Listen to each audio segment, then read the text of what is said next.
Muchas gracias. Bienvenida, subsecretaria. Sé que tal vez no pueda darnos ninguna solución, porque nada más viene a escucharnos, pero vamos a entrar en el tema. En el Grupo Parlamentario de Encuentro Social reconocemos los beneficios que se generan en este tipo de acercamientos y también algunas explicaciones que se nos puedan dar. Apoyamos al presidente en cada una de las decisiones y de los temas que hoy está teniendo. No son temas nada fáciles. Estamos conscientes que cuando se cae el ingreso, se caen las participaciones en los estados. Estamos conscientes que como estamos en una pandemia y cuando no hay suficientes ingresos, pues también hay que optimizar y hay que eficientar cada peso que nuestro país recibe. Pero desde el año pasado siempre he hablado de equilibrios y le he dicho en reiteradas ocasiones al secretario de Hacienda que con el presupuesto que tiene, perfectamente bien se pueden hacer equilibrios. Nada más falta voluntad para poder hacerlos, sobre todo en el área de salud, en el área de educación, en el área de infraestructura y en el campo, que son los ejes centrales, y en el turismo, que son los ejes centrales de la economía de este país. Como usted sabe, en Encuentro Social y para la sociedad en general hay muchas preocupaciones que podemos verlas así y que existen durante esta pandemia. Por ello, en esta primera intervención de nuestro grupo parlamentario y en congruencia con lo que hemos promovido y dicho, le preguntaremos en materia del FONDEN y el FOPREDEM. ¿Cuáles serán los instrumentos o los mecanismos bajo los que se aplicarán los recursos para atender y prevenir los desastres naturales? Como usted sabe, estos no se pueden prevenir, no se pueden predecir y aún estamos a tiempo de tener mecanismos que nos ayuden a prevenir estos desastres naturales. Y un ejemplo claro es lo que está sucediendo hoy en el estado de Tabasco, que está inundado y que muchas familias requieren ese apoyo. Lo sabemos por la tormenta Hernán, que no se han recibido los recursos en el estado de Guerrero, en toda la parte de la Costa Grande, que es mi distrito, y que hubo muchísimas familias afectadas, sobre todo en la parte urbana, en los municipios de Petatlán, Tecpan de Galeana, Zihuatanejo, y principalmente me preocupan los caminos rurales en la zona rural que no han sido atendidos y que SCT tiene fotografías y videos de todos esos daños y no han llegado los recursos ahí de la tormenta Hernán. Y mi segunda pregunta es en materia del Fortasec. ¿Cómo se modernizarán las instituciones de seguridad pública, estatal y municipal?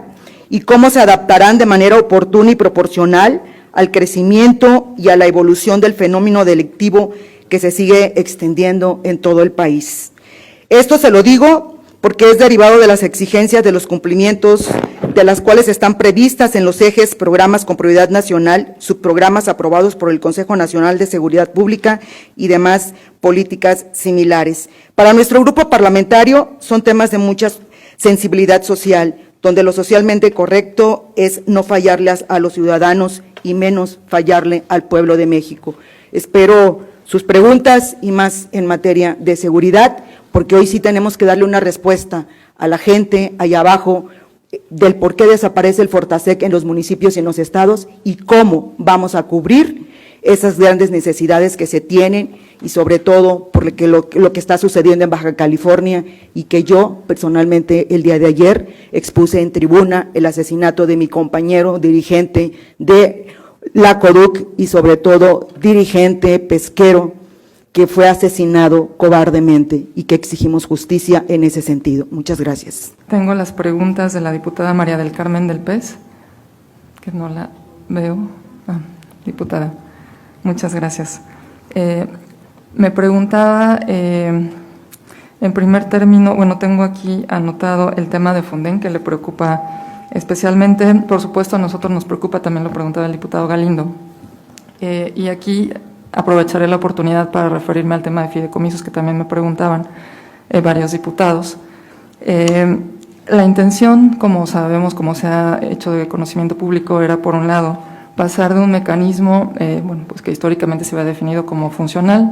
En este momento, derivado de las circunstancias, era importante, por un lado, fortalecer la transparencia, obtener recursos que en este momento, como bien lo compartimos, entiendo, tanto entidades federativas, el gobierno federal, estamos en una situación financiera compleja. Y por otra parte, se está cuidando, y de hecho la misma ley que ustedes, bueno, la Cámara tuvo a bien votar y aprobar, tiene determinado justamente hacia dónde van estos recursos que se están obteniendo de los fideicomisos que iniciarán su proceso de extinción y devolución de los recursos que tienen en su patrimonio. Si no mal recuerdo, el artículo aprobado establece como destino que irán a la atención de los temas relacionados con el COVID, por una parte. Por otra parte, habla del tema del balance y habla del tema de los compromisos que están establecidos o que estuvieron establecidos previamente al momento en que entra en vigor esta iniciativa aprobada por la Cámara.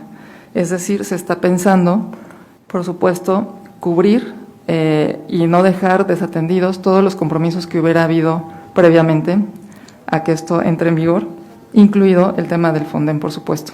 Ahora, el Fonden, sabemos, y tiene toda la razón el diputado, se hablaba de 1.4% del gasto como porcentaje que debía contemplarse. Cuando se elaboró el documento, el proyecto de presupuesto, se verificó justamente cuánto había en las cuentas del Fonden para determinar cuál era la cantidad que nos llevaba a dar cumplimiento estricto a la ley. Entonces, la cantidad un poquito superior a los 8,000 millones que viene planteada en el documento para el Fonden da cumplimiento a esta obligación que en su momento estaba vigente. Ahora con la reforma hubo una modificación y le compartiría que el Fonden, como opera, lo voy a resumir un poco tratando de hablar de la esencia.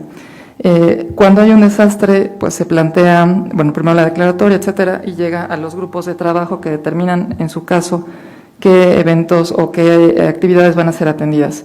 Ahora, estos proyectos que son aprobados a las entidades federativas se van desarrollando poco a poco, es decir, las entidades federativas no necesitan el 100% de los recursos inmediatamente para poder llevar a cabo sus procesos pues licitatorios, etcétera, para pues reconstruir entre ellos los caminos, etcétera, que puedan haber sido dañados. Entonces, en este sentido, lo que contempla la iniciativa que ustedes, la Cámara tuvo a bien aprobar recientemente, establece justamente esto, que en el presupuesto de egresos de la Federación tendrá que incorporarse un monto para atender este tipo de contingencias y que los compromisos, que digamos son compromisos multianuales, por lo que les comentaba, se van pagando poco a poco, puede valer 100 pesos, pero en realidad los 100 pesos no se desembolsan en un solo momento, se irán atendiendo conforme a los presupuestos que se vayan teniendo aprobados por la Cámara, los montos que la Cámara defina,